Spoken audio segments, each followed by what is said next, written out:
November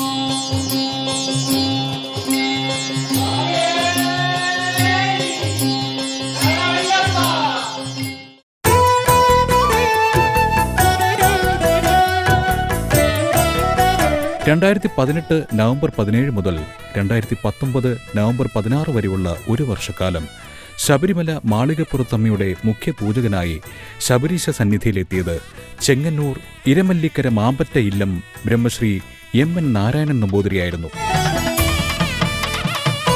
മാളികപ്പുറത്തമ്മയുടെ സവിധത്തിങ്കൽ ദേവി ഉപാസകനാകാൻ ലഭിച്ച അവസരത്തെ മുജ്ജന്മ സുഹൃതമായി കാണുന്നു ഈ പുരോഹിതൻ.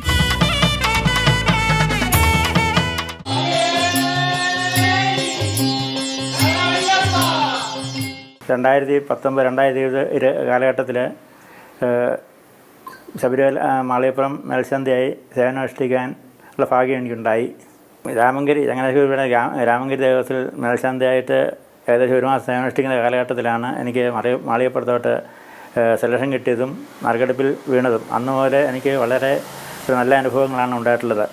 നമ്മൾ കെട്ടി ശബരിമലയിൽ ചെന്ന് 18 പടി കയറി മേൽശാന്തിയായിട്ട് അവരോധം കഴിക്കുന്നതിന് മുമ്പായിട്ട് നമുക്ക് അവരോധം ചടങ്ങുകളുണ്ട്. അതിൽ പ്രധാന തന്ത്രി കലശം പൂജിച്ച് നമ്മളെ കലശവാടി അകത്ത് കൈപിടിച്ച് അകത്ത് ദേവസമയത്ത് കൊണ്ടുവന്ന് നമുക്ക് ഭഗവാന്റെ മൂലമന്ത്രം നമ്മളെ ഉപദേശിക്കും. ആ ഉപദേശം ഭഗവാൻ ആ സമയം മുതലാണ് നമ്മൾ അവിടുത്തെ മേൽശാന്തി സ്ഥാനത്തിന് അർഹതയുണ്ടാകുന്നത്. അത് ശബരിമലയിലെ മൂലമന്ത്രത്തെ സംബന്ധിച്ചോളം കേരളത്തിലെ മറ്റെങ്ങും ആ മൂലമന്ത്രം വേറെ എങ്ങും ഉപയോഗിക്കുന്ന ശബരിമലയിൽ മാത്രമുള്ള മൂലം പ്രത്യേകതയാണ്. അത് വളരെ വിശേഷവുമാണ്. അപ്പോൾ ഭഗവാന്റെ അനുഗ്രഹത്താൽ അവിടെ സംതൃപ്തികരമായൊരു ജീവിതം ഭഗവാനെ സേവിക്കുവാൻ, ഭഗവതിയെ സേവിക്കാൻ ഒരു അവസരം ഉണ്ടായിട്ടുണ്ട്. അവിടുത്തെ പിന്നെ പ്രധാനപ്പെട്ട ഒരു ബുദ്ധിമുട്ട് ഉണ്ടായെന്ന് പറഞ്ഞു കഴിഞ്ഞാൽ അന്ന് സ്ത്രീപ്രവേശനം സംബന്ധിച്ചുണ്ടായിരുന്ന വിഷയങ്ങളാണ് ഏറ്റവും പ്രധാനപ്പെട്ടത്. അത് നമുക്ക് ഒരിക്കലും അനുകൂലിക്കാൻ പറ്റുന്ന കാര്യങ്ങളല്ല. കാരണം അവിടുത്തെ ആചാരങ്ങളെ സംബന്ധിച്ചോളം വളരെ പ്രധാനപ്പെട്ടതാണ്. അത് നമുക്ക് വളരെ ദുഃഖകരമുണ്ടായ സംഗതിയാണ്. ആ സ്ത്രീപ്രവേശനം സംബന്ധിച്ചുണ്ടായ വിഷയങ്ങളും ഭക്തജനങ്ങളും അനുഭവിക്കാനാവുന്ന ബുദ്ധിമുട്ടുകളൊക്കെ നമ്മൾ നേരിൽ കണ്ടു. അതിൽ അങ്ങേയറ്റം മാനസിക വ്യതയോടുകൂടിയാണ് നാം അവിടെ കഴിഞ്ഞു കൂടിയിട്ടുള്ളത്. അതുപോലെ അവിടെ നമുക്ക് ഏറ്റവും വിശ്വാസപ്പെട്ട ഒരു അനുഭവമാണ് അവിടെ ഉണ്ടായിട്ടുള്ളത്. അതുപോലെ തന്നെ മകരവിളക്ക് കഴിഞ്ഞുള്ള കുരുതി, അതും വളരെ ആചാര വിശേഷത്തോടെ നടത്തപ്പെടുന്നതും വളരെ ഭക്തിപരമായി നടത്തപ്പെടുന്നതുമാണ്. അതിലൊക്കെ പങ്കെടുക്കുവാനുള്ള ഭാഗ്യം എനിക്കുണ്ടായിട്ടുണ്ട്. അതുപോലെ തിരുവാഭരണ സമയത്തൊക്കെ ഉണ്ടായ അനുഭവങ്ങളും ഒക്കെ വളരെ ചാരിതാർത്ഥ്യം ഉണ്ടാകുന്ന ഒരു വിഷയങ്ങളാണ്. മാളികപ്പുറത്തെ സംബന്ധിച്ചിടത്തോളം അവിടെ പ്രധാനപ്പെട്ടും ദുർഗാസങ്കല്പമാണ്, സങ്കല്പത്തിലുള്ള പൂജയാണ് അവിടെ നടക്കുന്നത്. ഇത് 3 ഉഷപൂജ, ഉച്ചപൂജ, അത്താഴപൂജ എന്നീ 3 പൂജകളാണ് പ്രധാനമായിട്ടും അവിടെ ഉള്ളത്. പിന്നെ മറ്റുള്ള പരിപാടികളൊക്കെ അവിടെ ഭഗവത്സേവ, അവിടെ ഗണദീപം ഭഗവത്സേവയൊക്കെ നടക്കുക. അത് വളരെ പ്രധാനപ്പെട്ട സംഗതിയാണ്. അന്ന് തന്ത്രിയായിട്ടിരുന്നത് രാജീവ് ചേട്ടനാണ്. അദ്ദേഹം വേണ്ട എല്ലാവിധ പ്രോത്സാഹനവും നമുക്ക് തന്നിട്ടുണ്ട്. അദ്ദേഹത്തിൻ്റെ അനുഗ്രഹത്തോടുകൂടിയാണ് അവിടെ ഭഗവതിയെ പൂജിക്കാൻ അവസരം ഉണ്ടായത്. അതിലൊക്കെ നമുക്ക് അങ്ങേയറ്റം അദ്ദേഹത്തോട് ഞാൻ കടപ്പെട്ടിരിക്കുന്നു. ജീവിതത്തിലെ സംബന്ധിച്ചുള്ള ഏറ്റവും ഒരു വളരെ സന്തോഷകരമായ അനുഭവമാണ്. കാരണം ഒരു വർഷം മറ്റൊന്നും നമ്മൾ നാടും മറ്റുള്ള എല്ലാ കാര്യങ്ങളും ഉപയോഗിച്ച് ഭഗവാന്റെ സമീപത്ത് നമുക്ക് കഴിയാൻ ഭഗവാനെ നിത്യവും തൊഴാനും ഒക്കെ അവസരം ഉണ്ടായത് അത് ജീവിതത്തിലെ മറക്കാനാകാത്ത അനുഭവങ്ങളാണ്. ഭക്തന്മാരെ സംബന്ധിച്ചിടത്തോളം ഒരുപാട് കാര്യങ്ങൾ പറഞ്ഞിട്ടുണ്ട്. അവരുടെ അനുഭവങ്ങളും വളരെ അവിടെ ഭഗവാന്റെ അനുഗ്രഹം ഉണ്ടായിട്ടുള്ളതും ഓരോരുത്തർക്കും ഉണ്ടാകുന്ന കഷ്ടപ്പാടുകളിൽ എളിമയിലിരിക്കുന്ന കാലഘട്ടത്തിലാണ് തമിഴ്നാട്ടിൽ നിന്നുള്ളൊരു ഭക്തൻ വന്ന് പോലെ അവിടെ അന്നദാനം നടത്തി. അന്നദാന സമയത്ത് നമ്മൾ അവിടെ പൂജ കഴിക്കാനൊക്കെ പോയപ്പോൾ അദ്ദേഹത്തിൻ്റെ ഒരു അനുഭവങ്ങൾ പറഞ്ഞതിലൊക്കെ നമുക്ക് വളരെ ഇതുണ്ട്. കാരണം അദ്ദേഹത്തിന് യാതൊന്നുമില്ല അവസ്ഥയിൽ ഭഗവാനെ എപ്പോഴും ആശ്രയിച്ച് അദ്ദേഹത്തിന് ജീവിതത്തിലുണ്ടായ ഉന്നതികൾ ഇതൊക്കെ നമുക്കൊരിക്കലും മറക്കാനാകാത്ത അനുഭവങ്ങളാണ്. അതുപോലെ പമ്പ മഹാഗണപതി ക്ഷേത്രത്തിലും ഹനുമാൻ ക്ഷേത്രത്തിൽ ഞാൻ മേൽശാന്തിയായിട്ട് ഇരുന്നിട്ടുണ്ട്. ശബരിമല ക്ഷേത്രത്തിലാണെങ്കിൽ പോലെ ഭക്തന്മാർക്കുണ്ടായ ഓരോനുഭവങ്ങൾ, ഓരോരുത്തർക്ക് ഉണ്ടാകുന്ന കഷ്ടപ്പാടുകൾ, ജീവിത ദുഃഖങ്ങൾ, ഇതൊക്കെ അവർക്ക് ഭഗവാനിൽ വന്ന് ആശ്രയിച്ച് അതിൽ നിന്നുണ്ടായ മുക്തി ഉണ്ടായ കാര്യങ്ങൾ ഇതെല്ലാം നമ്മളോട് അവർ പങ്കുവച്ചിട്ടുള്ളതാണ്.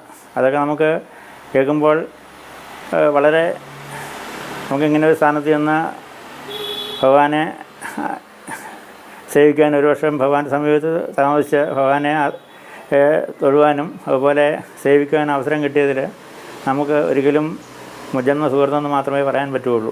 മകരവിളക്കിനെ സംബന്ധിച്ചിടത്തോളം നമുക്ക് മാളികപ്പുറത്ത് അല്ല പ്രധാനമായിട്ടും, സന്നിധാനത്ത് അയ്യപ്പസ്വാമിയുടെ അവിടെയാണ് പ്രധാനമായിട്ടും കാര്യങ്ങളുള്ളത്. മാളികപ്പുറത്ത് ഇപ്പോൾ നമ്മൾ മറ്റ് പ്രത്യേകിച്ച് പൂജകളോ മറ്റുള്ള കാര്യങ്ങളൊന്നും മാളികപ്പുറത്തില്ല. സന്നിധാനത്താണ് അതിൻ്റെ എല്ലാ ചടങ്ങുകളും നടക്കുന്നത്. അന്ന് ഈ പന്തളം കൊട്ടാരത്തിന് രാജാവ് വന്ന് അവിടെ താമസിച്ച് ഉപകരണം എത്തിച്ച് അത് ചാർത്തിയുള്ള ആ ദീപാരാധനയൊക്കെ നമുക്ക് സങ്കല്പിക്കുമ്പോൾ വളരെ ഭക്തിനിർഭരമായ ഒരു അനുഭവങ്ങളാണ്.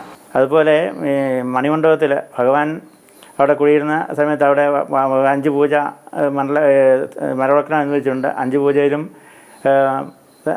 നമുക്ക് പങ്കെടുക്കുവാൻ പൂജ കഴിക്കുവാൻ നമുക്ക് ഭാഗ്യം ഉണ്ടായിട്ടുണ്ട്. അതും നമുക്ക് ജീവിതത്തിൽ ഒരിക്കലും സംഭവിക്കാത്ത കാര്യങ്ങളും നമുക്ക് മറക്കാനാകാത്ത ഒരു അനുഭവങ്ങളുമാണത്. ഭഗവാന്റെ അവതാര ദിശം കഴിഞ്ഞ് ഭഗവാൻ ഭക്തജനത്തിൻ്റെ അനുഗ്രഹത്തിനായിട്ട് ശബരിമല കുടികൊള്ളുന്ന സമയത്ത് ആദ്യം വന്ന് ഇരുന്ന സ്ഥലമാണ് മണിമണ്ഡപമെന്നും അവിടെ ഇരുന്ന ശേഷമാണ് ഭഗവാൻ ധർമ്മശാസ്ത്ര വിഗ്രഹത്തിൽ ലയിക്കുന്നതെന്നും അന്തർദാനം ചെയ്യുന്നതെന്നും ഒക്കെയുള്ള അനുഭവങ്ങളാണ് നമ്മൾ കേട്ടുകേൾവിയുള്ളത്. പന്തളം കുടുംബാംഗങ്ങളുടെ പരദേവതയായിട്ടാണ് പരദേവതാ സങ്കല്പത്തിലാണ് മാളികപ്രതിമ കുടികൊള്ളുന്ന. അത് ഭഗവാന്റെ സംരക്ഷണത്തിന് വേണ്ടിയാണ് അവിടെ കൊള്ളുന്നതായിട്ടാണ് ഞാൻ അറിയാൻ കഴിഞ്ഞത്. അതുപോലെ തന്നെ അവിടെ കുരുതി നടത്തുന്ന ഒരിക്കലും മാളികപ്രതിമയുടെ സങ്കല്പത്തിലല്ല, അവിടെ മലദൈവങ്ങളുടെ പ്രീതിക്കായിട്ടാണ് കുരുതി നടത്തുന്നതായിട്ടാണ് അറിയുന്നത്. നമ്മൾ ശബരിമലയ്ക്ക് ഭഗവാനെ സേവിക്കാണ്ട് പോകുമ്പോൾ ഇവിടുന്ന് നമ്മൾ കുടുംബത്തിൽ നിന്ന് കെട്ടി ഇരുമുടി കെട്ടി നമ്മൾ വലിയ വിശ്വാസ ആചാരത്തോടു കൂടിയാണ് അങ്ങോട്ട് പോകുന്നത്. അവിടെ ചെന്ന് നമ്മൾ 18-ാം പടി ചവിട്ടി അകത്ത് കയറി ഭഗവാനെ തൊഴുത് മാളികപ്പുറത്ത് നിന്ന് അവിടെ അവരോധവും കഴിഞ്ഞ് നമ്മൾ അകത്ത് പ്രവേശിച്ച് അകത്ത് തന്ത്രിയുടെ അനുവാദത്തോടെയും അനുഗ്രഹത്തോടെയും നമ്മൾ അകത്ത് പ്രവേശിച്ച് മൂലമന്ത്രം ഉപദേശിച്ചു കഴിഞ്ഞാൽ നമ്മൾ പിന്നെ ഭഗവതിയെ അവിടെ പ്രപടാശാന്തിയായി 1 വർഷം സേവനം അനുഷ്ഠിക്കണം. ആ കാലത്ത് നമുക്ക് വളരെ മാനസികമായിട്ടും അല്ലാതെയും നല്ല അനുഭവങ്ങളാണ് ഉണ്ടായിട്ടുള്ളത്. പ്രത്യേകിച്ച് ഒറ്റപ്പെടലിൻ്റെ അവസ്ഥയൊന്നും എനിക്കുണ്ടായിട്ടില്ല. എപ്പോഴും എന്തോ ഒരു ഭഗവാന്റെ അനുഗ്രഹവും അതുപോലെ അവിടെ ഭഗവാന്റെ ഒരു സാമീപ്യം പോലെ നമുക്കൊരു മാനസികാവസ്ഥ ഉണ്ടായിട്ടുണ്ട്. നമുക്കൊരിക്കലും അതൊരു ഒരു മാനസികമായിട്ട് യാതൊരു ബുദ്ധിമുട്ടുണ്ടായില്ല. അതുപോലെ തിരിച്ചിറങ്ങുന്ന അവസ്ഥയാണെങ്കിൽ പോലും നമുക്ക് 18-ാം പടി ചവിട്ടി തിരിച്ചിറങ്ങുമ്പോൾ നമുക്ക് എന്തോ ഒരു വല്ലാത്തൊരു മാനസികാവസ്ഥയാണ് ഉണ്ടാകുന്നത് അവിടുന്ന്. എന്തായാലും എൻ്റെ ജീവിതത്തിലെ ഒരിക്കലും മറക്കാനാകാത്ത ഒരു അനുഭവങ്ങളാണ് ശബരിമലയിൽ മാളികപ്പുറത്ത് നമുക്ക് മേൽശാന്തിയായി അവതരണത്തിന് ശേഷം ഉണ്ടായിട്ടുള്ളത്.